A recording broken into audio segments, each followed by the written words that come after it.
NORAD aircraft to arrive in Greenland for routine exercises.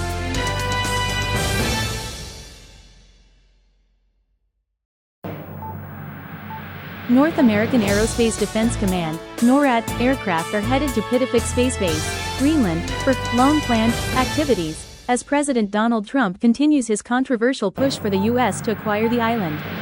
The NORAD aircraft at Pituffik Space Base, along with aircraft operating from bases in the U.S. and Canada, will support the planned efforts, building on the enduring defense cooperation between the United States and Canada, as well as the Kingdom of Denmark, NORAD posted on X.